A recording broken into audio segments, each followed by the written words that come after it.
Hello, everybody. Welcome back to Read and Reread. I am Angelia, and today it is Friday Reads on May the 3rd. If you're new to the channel, welcome. I am glad that you're here, and if you are returning, I'm glad you decided to come back for another round of digressive remarks from Angelia. So today, let me give you a little brief life update, and then we'll talk about books and shows. And I'm just really happy to be doing kind of a regular Friday reads after a couple of tumultuous and bizarre weeks that we've been experiencing.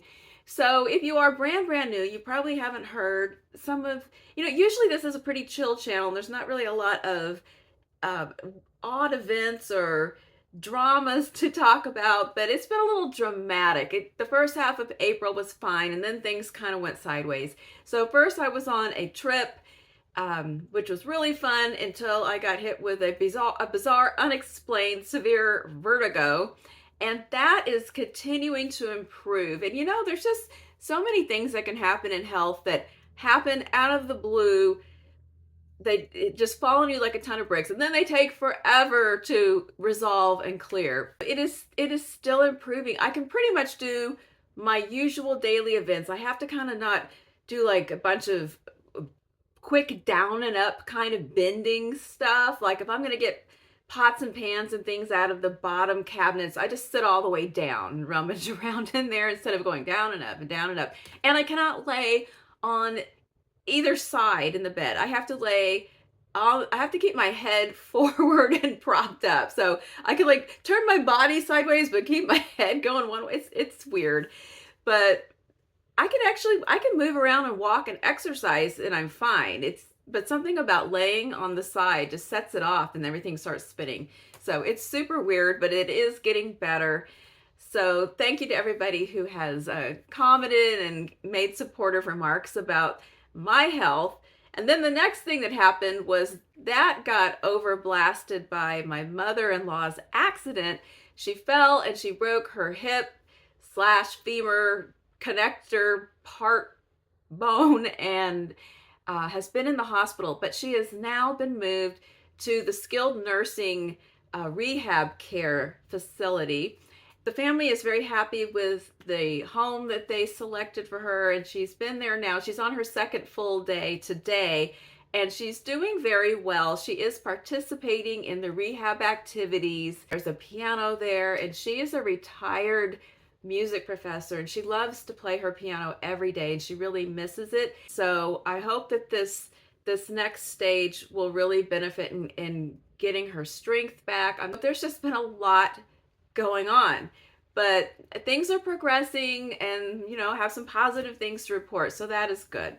So I usually begin with a little report on TV viewing. So before we went out of town, we watched Chernobyl, and that was really good. Super dark, very distressing, especially since it is a fictionalized version of the actual events that happened when the Chernobyl nuclear facility, it blew up, and just the after effects of that, the efforts to cover up the truth about what happened, and the people who worked tirelessly to try to mitigate the effects and bring out the truth and all of that. So it was a really interesting story, really well done. And then we didn't watch anything when we were out of town, and because we were just exhausted every day. We read about 3 pages of our books and fell asleep. Then we came back, and Steve almost immediately left again. So by myself, the past couple nights, I've been watching The Shining Girls, which of course is based on a novel by Lauren, and I don't know if her name is pronounced Bukes or Bucas. That is a questionable choice for someone who is in an older, creaky house alone, but it's really good.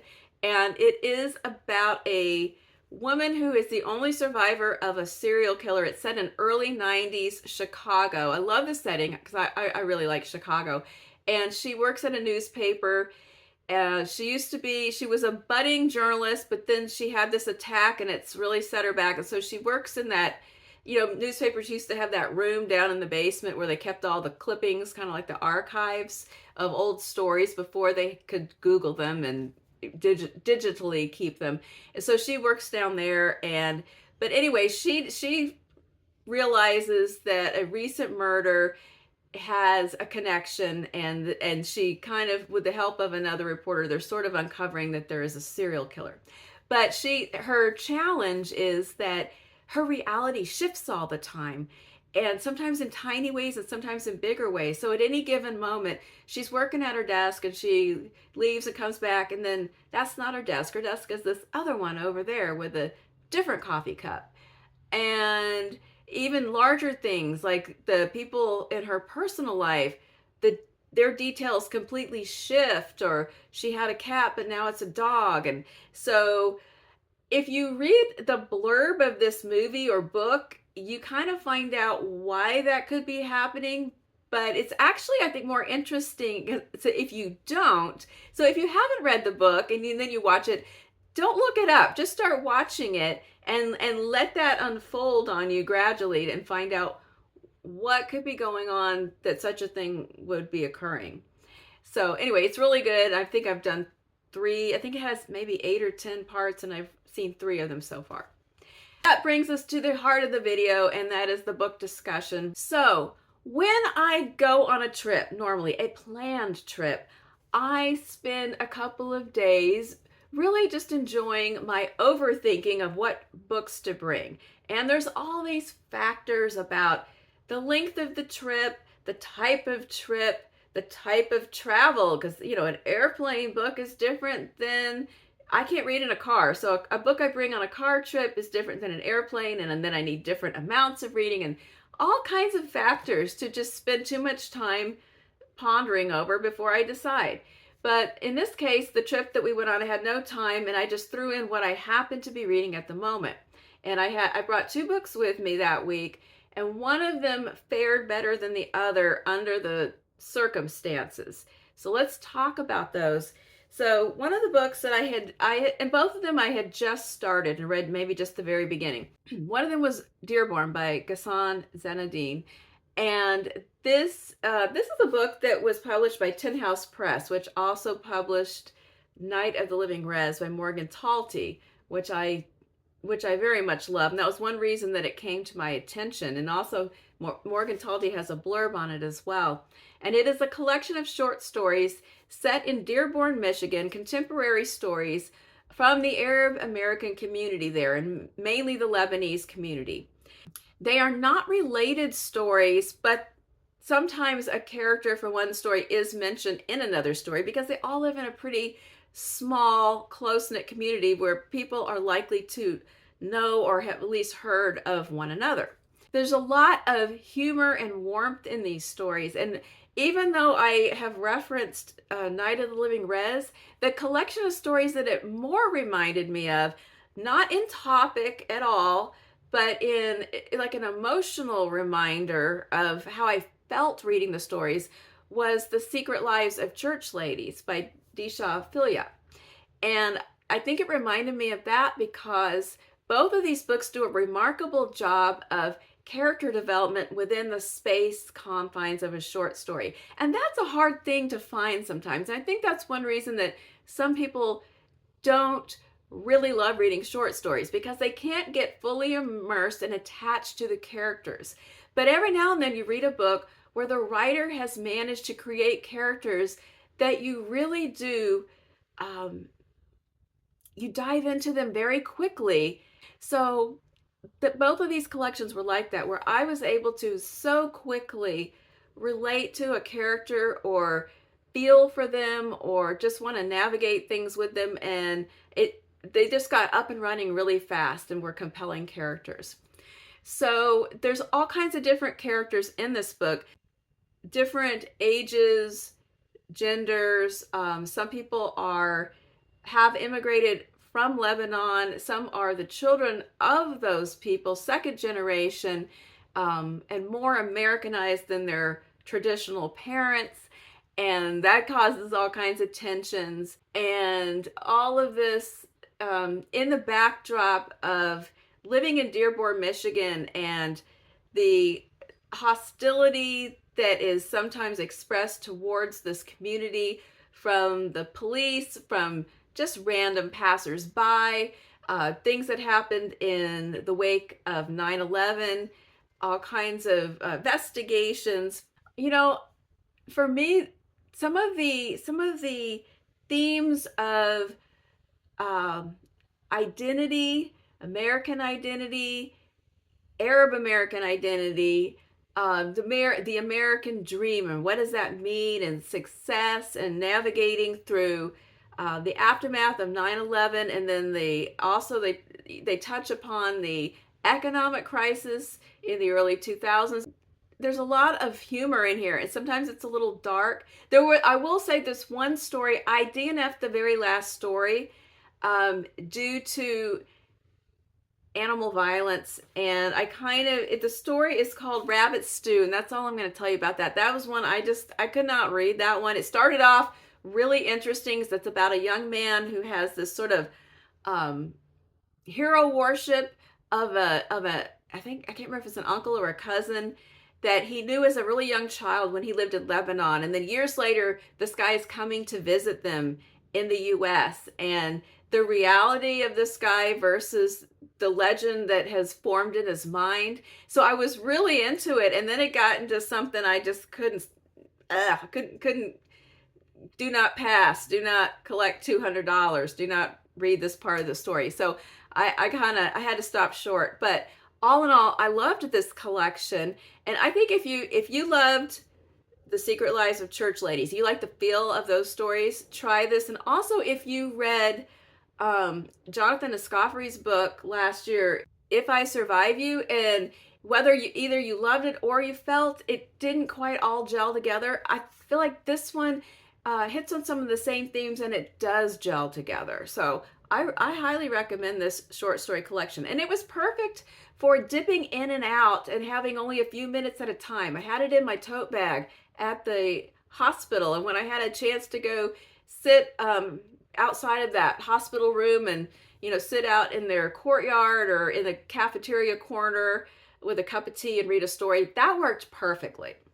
Now, I feel like I put the book at a disadvantage by reading it at the wrong time. And so let me just preface the remarks I will make about this in that context, that my opportunity to read this book was in the evening when I was incredibly tired, and then I would read for a few minutes and go to sleep. And this isn't that kind of book.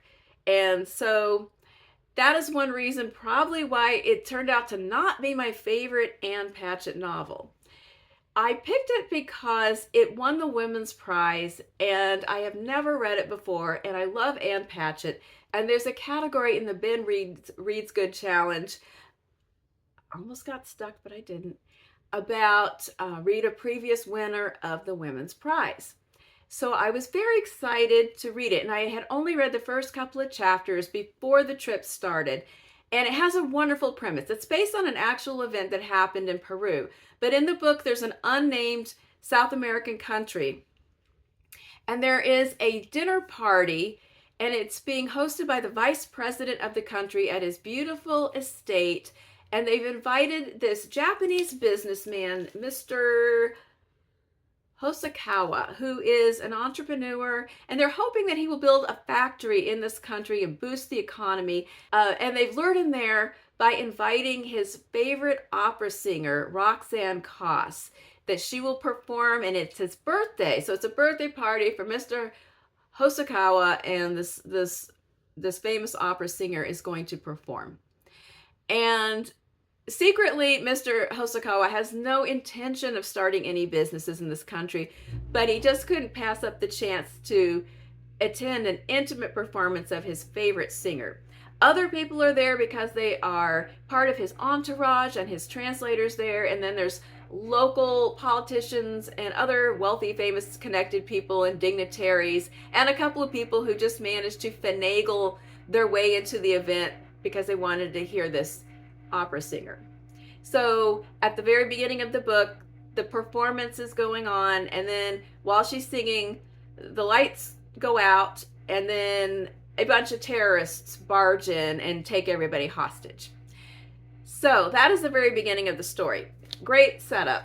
Things almost immediately begin to go wrong. Their plan and what their purpose for the takeover, things just don't work out that well, and they go kind of crazy right from the beginning. I'm not going to get into all the details because that would be spoilers, but the book's really about how this hostage situation turns out it ends up going way longer than anybody expected, and unusual friendships and relationships begin to form. So, and that's what I liked about the book, is some of the interesting ways that people changed and grew towards one another, and some interesting different types of relationships that form in this really artificial kind of a community that is made. But, you knew there was a but, I just kind of struggled with this book. And part of it was my attention span and energy level. And part of it was that I just could not buy what was being sold about how intensely mesmerizing and alluring Roxanne Coss is supposed to be. Virtually every man in the story is obsessed with her, in love with her, mesmerized by her. Why? I mean, she herself does not project as being all that fascinating. And I understand a lot of attention is put into explaining the transcendent power of the music. And maybe that's hard for me because I'm really not really into opera. Like, it's one of those things where I appreciate, I am astounded at the vocal skill that it requires, but I don't really enjoy it. So to me, everybody being so intensely transported by her singing, I'm just thinking, weeks and weeks in this house with this one lady singing opera non-stop. Oh my gosh. The part about the piano, I could relate to, because I love listening to piano music. But the opera singing and how everybody is just in love with this woman, I just had trouble with it. It just seemed kind of phony, I guess. And I hate to say that about an Ann Patchett novel, because, you know, I'm Ann Patchett's gal, but this was not my favorite one. And it was a good book, and there was passages and parts and certain relationships. I loved Jen, the translator, the Japanese translator, who is a polyglot, and he gets involved in every single episode and every single drama because he knows all the languages that everybody is speaking in this household. So I loved everything about him and all the things that he goes through. But overall, I had patches of the story where I was just kind of going through the motions and trying to get to the next good part. And I don't usually feel like that when I read Ann Patchett. So that book was not entirely successful for me, but I do concede that it might have been bad reading circumstances. So let me know. I know some of you are going to say you love this book and that I got it all wrong, and that's fine. Go ahead, let it rip. Tell me all about it. But if anyone else agrees with me about Bel Canto not being her best novel, I'd like to hear that as well. So let's move on. Let's move on now that I've shared my unpopular opinion. So I finally got back home and I picked up The Devils Arithmetic, which was a buddy read with Michael Clark. And this is our kind of ongoing journey through various middle grade and young adult novels that we loved back in our school librarian days, or some that we never have read at all, which in this case I found out I thought I had read it, but I had not read it. And this is about a girl. I talked about this the other day. It's about a young girl named Hannah, lives in the current times, and she finds her family's Jewish dinners to be incredibly boring. Every holiday, so boring. And one evening at the Passover, at the Seder, she gets transported back through time when she opens the door to admit Elijah. She gets transported back in time to 1942, to the village where her family, some members of her family did actually come from, and she gets swept up with a group that gets taken to a concentration camp. And so she experiences firsthand what her older relatives went through. It's a really excellent Holocaust novel for an adult or a kid, maybe 6th grade and up, to enjoy, maybe 5th grade. But it's pretty strong content, really excellent, and she does manage to stop just short of getting too dark or graphic in the descriptions of what is happening in the concentration camp. But she manages to explain exactly how it is and what it's like and the different ranges of human reactions and ways of surviving and coping without getting she just stopped short of how horrific she could get, and then it wouldn't really be a children's book anymore. So it's really well handled, and the effect on Hannah and what she takes back with her in her deeper understanding of her family and her heritage. So really good. Yikes, my foot fell asleep. I had to leave for a minute. All right, so we're up to what I am currently reading. I don't know if I'll finish this today or maybe tomorrow, but Leonard and Hungry Paul by Ronan Hession. I'm really enjoying this book. This is a very quiet-natured book. I talked a little bit about it in my last video, but it is about two men in their 30s who are good friends, have been friends since they were kids, but they live at home. Leonard's mother has recently passed away, so he is actually living alone. He has a full-time job. And he's also starting to think about, change has sort of been forced upon him, and he's thinking about branching out. He's got an idea for a book he wants to write, and he meets an interesting woman at work. So he's thinking about opening up his world. And he even talks about that to his friend, Hungry Paul, whose first response is, well, whoa, you better be careful about that, because sometimes the world is a hostile place. This is true. And in this book, Leonard is more open and ready for the changes that are coming along than Hungry Paul. I still have about a third of the book left, so we'll see. But nothing tremendously large is happening, but small things are happening that are creating seismic little ripples in these people's lives. And something that I love about this book is how many introverts are in this book. It is like an ode to introverts. And there's just some priceless introvert scenes that if you are one, you will appreciate. Like, I'm not going to tell you what happens, but the scene at when they're trying on suits, the incident of the stale chocolates, there's just some things that they have to navigate through. And then Leonard, when he meets this woman at work, he hasn't thought about dating in a while, but all of a sudden this chance encounter has made him wake up and kind of look at himself. He realizes he wore a pajama shirt to work, and he makes this effort to get it together because he's decided he's going to gear up his strength and try to ask this woman, Shelly, out on a date. And this is a passage I want to share to you where he's thinking about his history with girls and women over the years and just how things have often not worked out. This was where he always struggled. On the rare occasions over the years where he had started to connect with a girl, he could never quite figure out how to jump the canyon between being a nice guy and making romantic advances. He was always terrified of getting it all wrong and coming across as some lech whose friendliness was a facade to conceal a calculating carnal monster. His weakness had always been that he was not a closer. He had let every half chance slip away from him.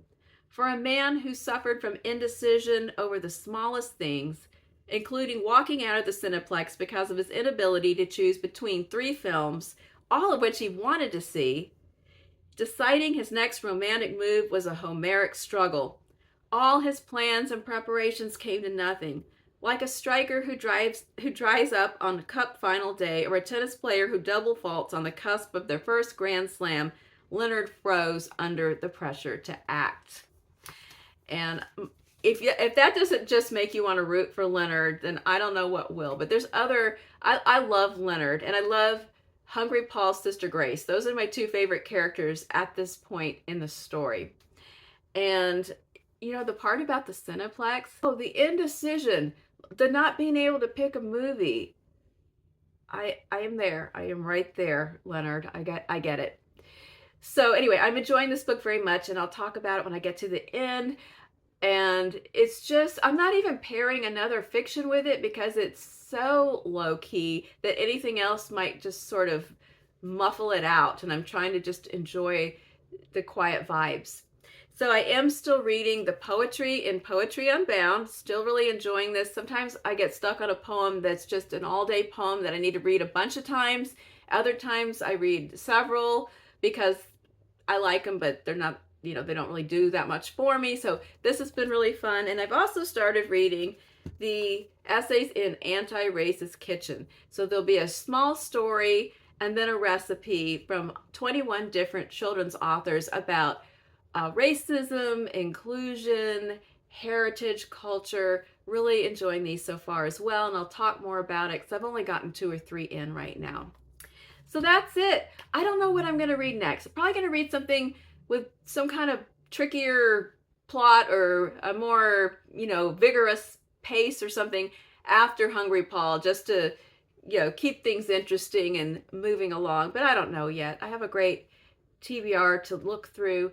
Let me know what you've been reading this week or what you're looking forward to for this weekend, and I will be back. I'm hoping that I will actually be here on Tuesday, going out of town next Wednesday, but I hope I will be here on Tuesday, and maybe I could do one of my long lost tags that have been piling up and gathering dust. So that's what I am looking forward to. Have a great weekend, and I'll talk to you soon. Bye-bye.